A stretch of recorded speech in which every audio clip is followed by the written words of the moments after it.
Republican Representative Marjorie Taylor Greene believes that she is the smartest member of Congress, or at least smarter than most of her colleagues there. During an interview with Tucker Carlson, of course, this week, she made the comment, well, can't even really explain her comment. I actually just have to read it because it doesn't make a whole heck of a lot of sense, for being the smartest member of Congress. So here it is. When I got to Congress, I found out, here's why the business. It's a business. That's what Congress is. It runs the country. This is why this business is failing. Because most of the people there are not qualified to be there.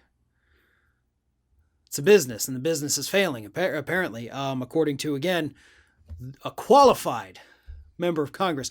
Look, Marjorie, in terms of qualifications to be in Congress, you just basically have to meet the age threshold and residency threshold. It's pretty cut and dry. You don't even have to be a natural-born citizen here in the United States. A resident, obviously a citizen of the United States, sure. Resident of the county that you're running in, or district, and going to meet that age requirement. That's it. That's all you got to do. Those are the qualifications. So yes, everybody serving in Congress, according to the Constitution, is technically qualified to be in that legislative body.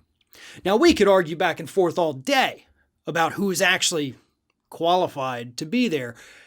And no matter how you slice it, Marjorie, you're not going to be on that list. I'm sorry, you're not. You're a first-term member of Congress in your 5th month in Congress. You've already been stripped of all of your committee assignments because of your past crazy remarks. Crazy remarks that, by the way, would land any other person in this country in jail. In jail for threatening politicians the way that she has done. And she continues to do it. All she did was get stripped of her committee assignments. And then, by the way, later on in this bizarre segment with Tucker Carlson, she went on to imply that there is some kind of homosexual relationship taking place between House Minority Leader Kevin McCarthy and Republican pollster Frank Luntz. There's obviously no truth whatsoever to that, but that didn't stop both her and Tucker from somehow bringing it up.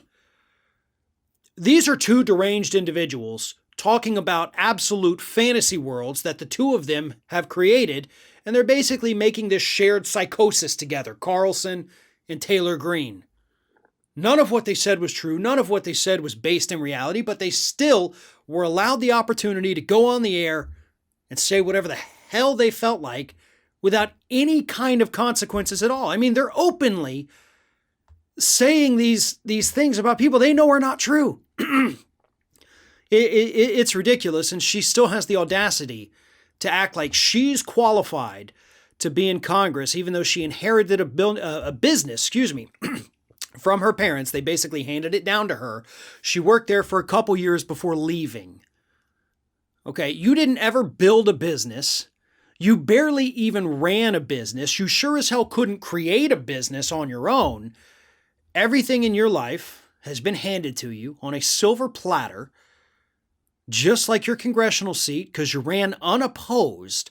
You've never had any real challenges in your life, and yet you sit there acting like one of the most persecuted and most entitled members of Congress that we have. Somebody needs to run against Marjorie Taylor Greene, somebody that can beat her. Because this woman is an absolute cancer, not just on the Republican Party, but on the country as a whole.